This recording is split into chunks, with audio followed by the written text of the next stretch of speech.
O senhor disse uma vez, numa entrevista, se não me engano isso também está no livro, que não há convivência saudável em ambiente de intolerância. E a gente estava falando muito sobre a coisa do tecido social e tal.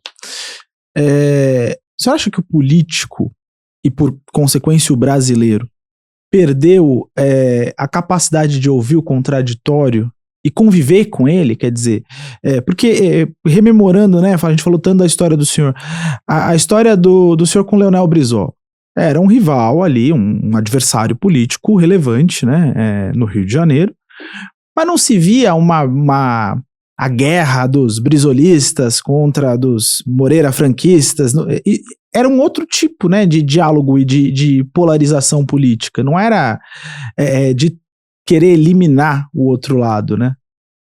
É verdade, é verdade. Tanto que quando o Chagas Freitas lançou como candidato o Miro Teixeira, eu fui candidato a governador e o Brizola também. E, evidentemente, ele com muito mais experiência, que tinha mais idade do que eu, bem mais idade do que eu. E, então eu tinha uma boa relação com ele, porque inicialmente o que nós estávamos pensando, e aí eu incluo até, de certa maneira, o senador Amaral Peixoto, nós íamos para o PTB, todo mundo. Que era o partido do Getúlio. Isso, nós íamos para o PTB. Mas, tá entendendo? Não deu, porque houve uma manobra, entregaram o PTB para a Ivete, e aí a hipótese de você organizar um novo partido trabalhista mais contemporâneo àquele momento que estava se vivendo foi por água abaixo. E o Dr. Chagas, ele criou com o Dr. Tancredo um novo partido, o Partido Popular, se não me engano, o PP, né? Mas só que não deu certo. E não dando certo, o Dr. Tancredo fez o que naturalmente faria. Olhou para trás e o que eu estou fazendo aqui? Eu vou voltar para o MDB. Aliás, o senador Amaral, quando o doutor Tancredo, que eram muito amigos a vida inteira, né, conversaram sempre, quando ele foi para esse partido novo que estava criando, e o doutor Chagas também acompanhou, o senador disse, olha, isso aí é uma bobagem que ele está fazendo, porque ele não vai conseguir criar um partido, e eles vão voltar para o MDB. Uhum. Por isso nós temos que sair daqui, porque se ficarmos aqui, como eles estão com o governo do Estado na mão, que era o doutor Chagas, eles vão tomar conta do partido. E não deu outra. Voltaram. Não deu outra. Voltaram, mas quando voltaram não nos encontraram. Fiquei com uma curiosidade. E aí, quando houve a eleição, um dia eu recebo um telefonema dizendo, olha, o governador Brizola está querendo conversar. A gente conversamos muito. Ele tem uma reunião com você para ver esse problema eleitoral. Então, eu fui, evidentemente. Conversa caldo de galinha não faz mal a ninguém, né? Fui, e lá, nesse dia, ele propôs que nós fizéssemos, porque tinha um programa, que é uma coisa que lamentavelmente não tem mais, não sei se se lembra do Wilton Franco. O Wilton Franco tinha um programa de televisão que começava às 14h e acabava às 6h. E ele conduzia esse programa no ponto. Então você estava lá, e pessoas como O ministro Casalbé de Direito era o advogado do programa, foi ministro supremo, então era uma pessoa de boa formação, qualidade. E ele no ponto, faz isso, faz aquilo, diz aquilo. E então ele fez uma semana, uma série de debates com os candidatos a governador. Aí o Brizola, então, pediu para a gente ter um encontro, e ele, cheguei lá, ele estava queria propor para a gente fazer uma operação já acertada antes, e definir a função de cada um. Eu achei a ideia boa. Aí ele disse, bem, então fazer o seguinte, eu começo no programa, e no livro até conto isso, começo no programa cuidando do Lisângela Maciel, que era o candidato do PT. Você cuida da Sandra Cavalcante. E aí nós vamos trabalhar para tirá-los do jogo.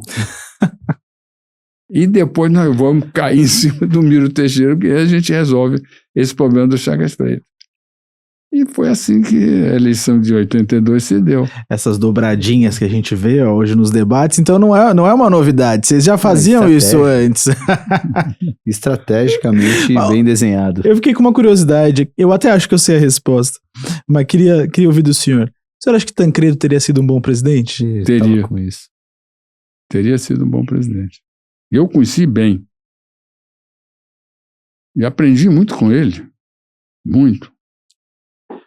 O senhor acompanha a carreira do Aécio, neto dele? Sim. Tem alguma opinião sobre? Não, uma boa carreira, brilhante. Dizem que pode se lançar candidato a presidente agora esse ano, né? O Aécio Neves novamente.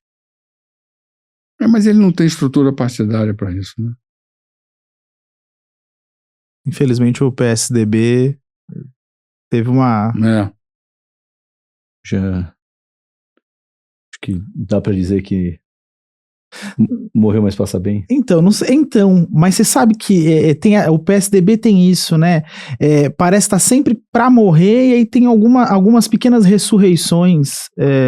Recentemente teve uma filiação de um governador, que eles estavam praticamente sem governadores, porque a Raquel Lira de Pernambuco e o Eduardo Leite, né, que esteve aqui conosco, foram para o PSD, e aí teve uma filiação de um governador para o PSDB, teve a filiação do Ciro Gomes, que tem potencial para se tornar governador no Ceará, e aí surgiu aí, com toda a história do Flávio Bolsonaro, começaram a instigar Aécio para ver se ele poderia ser candidato, e parece que ele está começando a ver com simpatia. Mas o que pega hoje no PSDB é a falta de estrutura, como o ministro falou, até para tempo de televisão, tempo de propaganda. A gente sabe que no Brasil, claro, por mais que a internet hoje paute muito esse discurso, né, ministro, a televisão ainda é muito decisiva, claro. Não, no processo. A estrutura partidária, ela é fundamental. Se você vai para uma eleição majoritária do tamanho da eleição de presidente da República, você precisa ter uma estrutura partidária muito sólida. Senão você não vai dar conta. Eu queria fazer uma pergunta sobre o livro. Até aproveitar que deve estar um pouco mais fresco aí na memória. Aliás, para quem não anotou, né? Política como Destino, Caminhos e Descaminhos da Redemocratização. Livro de, como o Leopoldo já adiantou, de suas cerca de 1000 páginas. Tá na Amazon, você já achou aí na Amazon? Eu cansei de falar da Amazon, porque, enfim, a gente não patrocinam a gente, né? E todo dia a gente compra, enfim, mas aí tudo bem, né? Por favor, Amazon. Mas o livro, né, acaba trazendo um pouco dos bastidores das principais decisões políticas. Eu queria que você contasse um bastidor, sabe? Porque a gente aqui nasceu com um podcast para falar com as pessoas do mercado financeiro. E a gente foi crescendo e começamos a falar com muita gente que fala de Brasil. Então hoje já são mais de 7 milhões de pessoas que nos veem todos os meses. E aí a gente já está acostumado com alguns bastidores do mercado financeiro, mas não está acostumado com os bastidores da vida política, em Brasília, enfim, ou em qualquer estado do Brasil, mais ligado à política. Conta uma historinha pra gente, assim, que pode estar até no livro, mas de algo que mostra um pouco do que é a vida, um bastidor de quem vive o mundo político já há tanto tempo. Contei uma. Estou lá, o Brizola, que era candidato a governador. Essa foi muito boa. E você partiu no início da nossa conversa que a nossa relação era uma relação tensa, difícil. Não era. Era uma relação que permitiu que eu fosse, e deu resultado. Porque, e até do ponto de vista estético, vamos dizer assim, ele ia de calça jeans para o programa de televisão, né? Todo despojado, e como a Sandra era toda arrumada, toda colagem, entendeu? Ia de terno. E o Miro mudava, de uma vez não tinha um padrão. Entendeu? Quer dizer, isso é da vida. Eu queria um bastidor, posso pedir? Como foi estar no meio ali do impeachment da presidente Dilma, a transição de governo? O clima no bastidor era tenso, como a gente acha que era, olhando de fora? Quando? Dilma Temer ali durante o período do impeachment, que ela já estava no processo, o presidente Temer estava ali meio que esperando para ver o que ia acontecer, se ia entrar ou não. Não, primeiro, o bom político não é assodado. Então tem que ficar esperando mesmo. Não vai tomar decisão sem saber em que terreno está pisando, quais são as condições. Segundo, foi para você chegar a uma situação de impeachment, porque tanto que quem comandou o impeachment não foi o Temer, não foi o presidente da Câmara, não foi o presidente do Senado, foi o ministro Supremo, presidente do Supremo Tribunal Federal, e era o Lewandowski, que foi ministro do Lula, ministro da Justiça do Lula. Então, você veja que as pessoas se esquecem disso. Não é que houve uma maquinação para derrubá-la, não. E tanto não houve que eu coordenei para que o presidente Temer levasse a ela, porque a situação econômica estava já muito deteriorada, então que levasse a ela um programa, uma proposta de um programa de governo, que chamava-se Ponte para o Futuro. Sim. E ela, tá entendendo, não quis. A gente ficou muito surpreso, ministro, quando o presidente Temer escreveu aquela carta para a presidenta Dilma, né, falando que, poxa, se sentia escanteado no governo e tal, e agora o senhor contando, né, que o senhor foi lá levar, né, fazer a ponte para ela, a ponte para levar, né, a ponte para o futuro. É normal essas... A ponte para quê? A ponte, o senhor fez a ponte ali do Temer com a Dilma para poder apresentar o projeto, né? Não. Eu coordenei a elaboração do projeto que teve o nome de Ponte para o Futuro, que foi porque estava já uma situação muito difícil do ponto de vista governamental naquele momento. Isso ajudou a levar para a Dilma também? Não, ele levou. Ele levou? Ao contrário, foi exatamente para mostrar que toda aquela desconfiança não era procedente. Uhum. Então, nós fizemos eu vi muita gente, as melhores cabeças para fazer o documento, ouvia, falava, vi muito a São Paulo,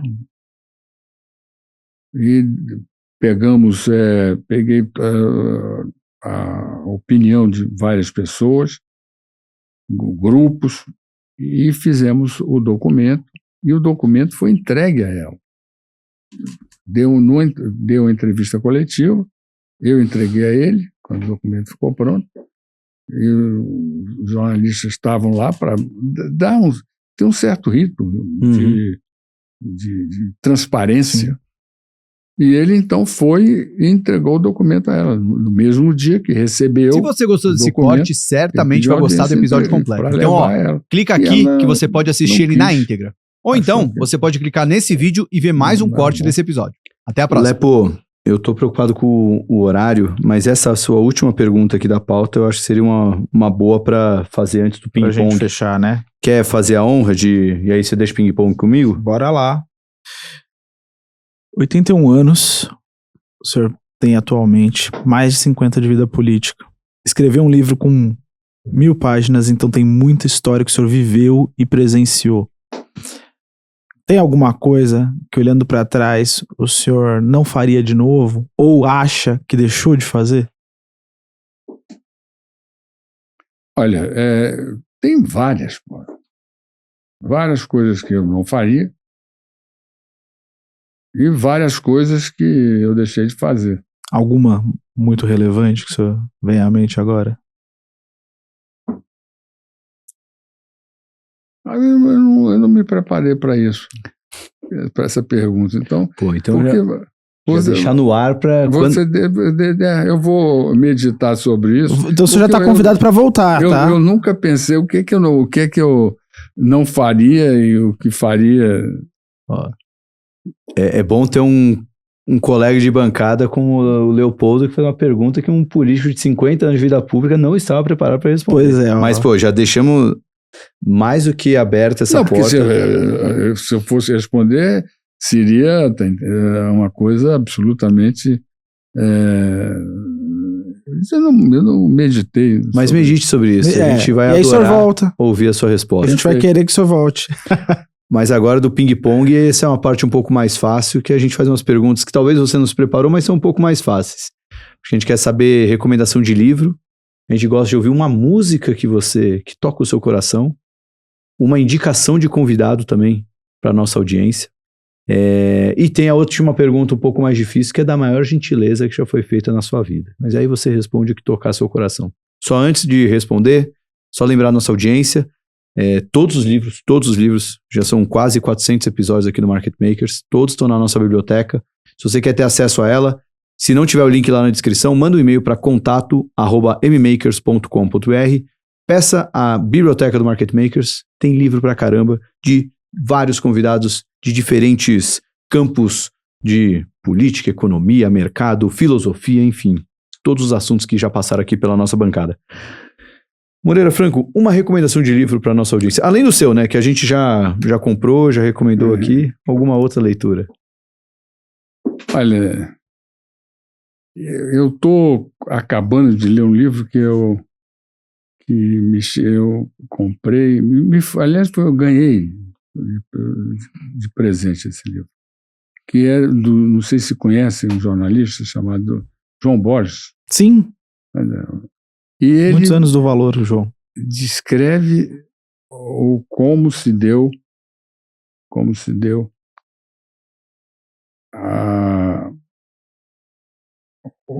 A transição? transição do Fernando Henrique para o Lula. Eles não são loucos. Eles não são loucos. Os bastidores, a transição presidencial FHC Lula. João Isso. Borges.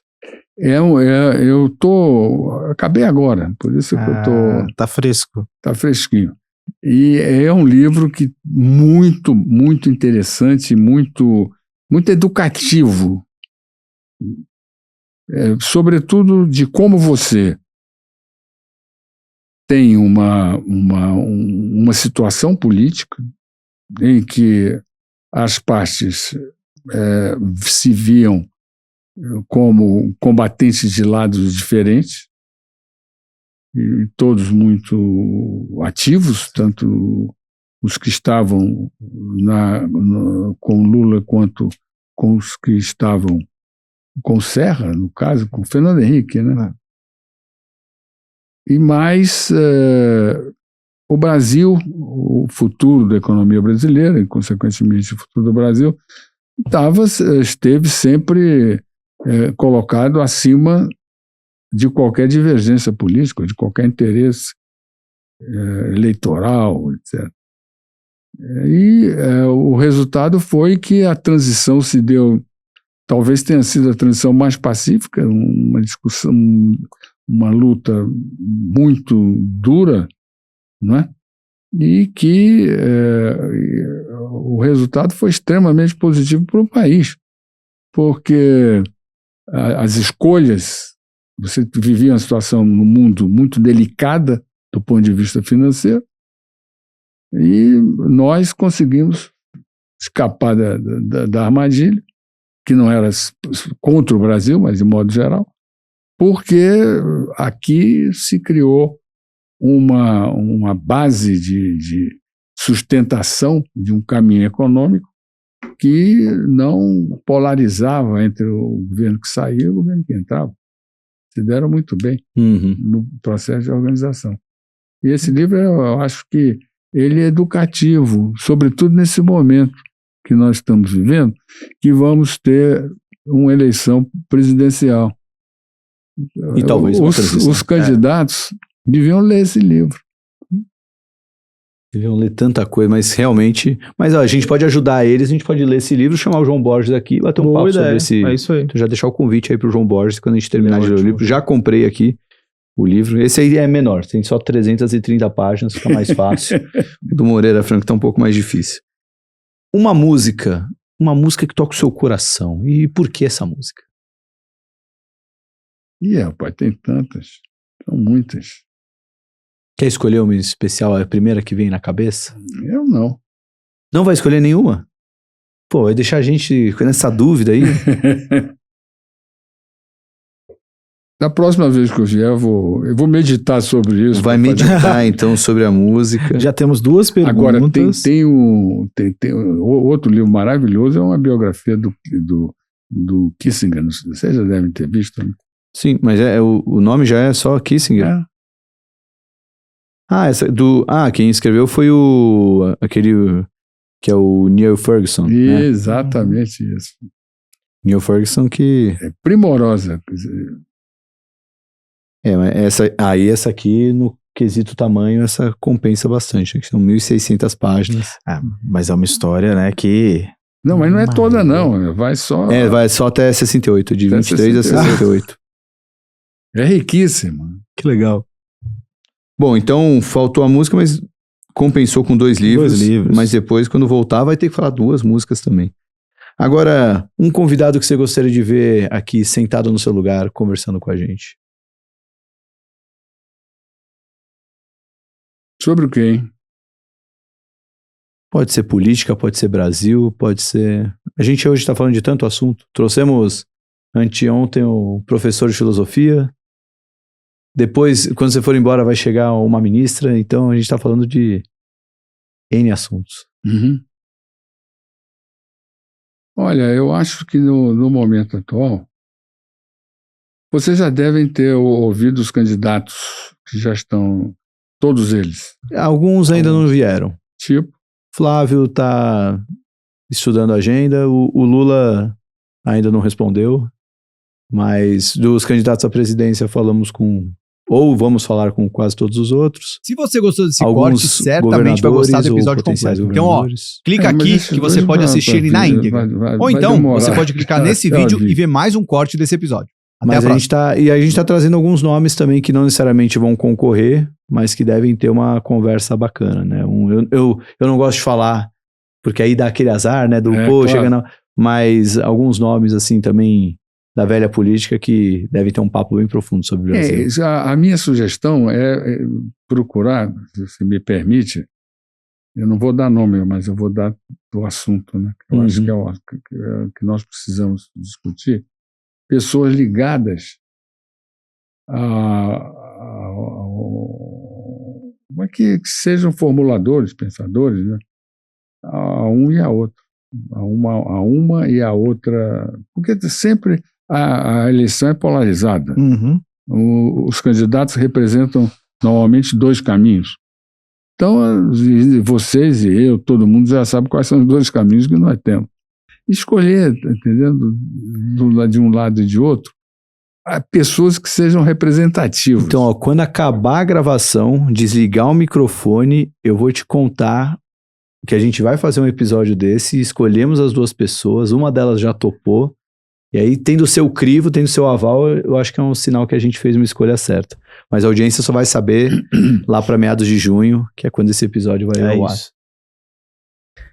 A última pergunta do Ping Pong, essa eu acho que você vai também escapar para meditação, mas a gente pergunta sempre qual foi a maior gentileza que já foi feita na vida do nosso convidado. E aí, você tem aí, de bate-pronto, a maior gentileza que foi feita na sua vida, Moreira Franco? Eu tenho a sorte de ter... Quer dizer, primeiro eu sou político e você próprio disse aí que pelo tempo de militância isso se deu. Segundo,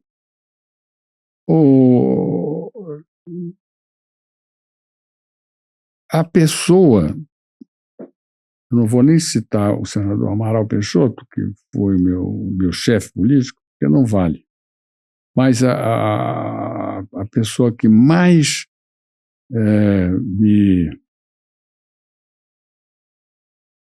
que eu mais aprendi, que eu mais cultivei, foi o doutor Tancredo, que era de uma sabedoria inigualável. E era uma pessoa gentil. Muito delicado. Por exemplo, um dia ele chega, logo que eu fui eleito prefeito, era deputado federal, né? Foi eleito prefeito. Aí ele me telefona e disse: olha, eu estou querendo conversar com você. Eu digo: você está na casa do Amaral? Eu disse: não, eu vou lá, estou lá. Eu morava em Niterói, né? Uhum. Eu vou lá, vou lá. Não, porque eu estou querendo falar com você. Não, eu vou à sua casa. Não, não se preocupe, não. Eu faço questão de passar lá para conversar com você.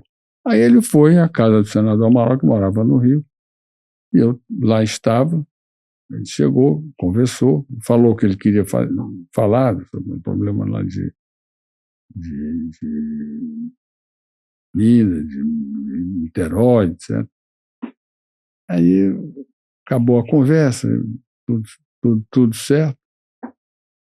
Eu pedi: doutor Tancredo, me diga uma coisa. Por que o senhor insistiu tanto em vir aqui e não quis que eu fosse lá para lhe ouvir? Aí ele parou: olha, vou lhe ensinar então. Você precisa ser dono da sua agenda. Se você recebe alguém na sua casa, você deixa de ser dono da agenda. Porque ele vai acabar, a conversa só acaba quando ele sair. E então ele passa a ser o dono da agenda. E é verdade. Se você gostou desse corte, certamente vai gostar do episódio completo. Então, clica aqui que você pode assistir ele na íntegra. Ou então, você pode clicar nesse vídeo e ver mais um corte desse episódio. Até a próxima.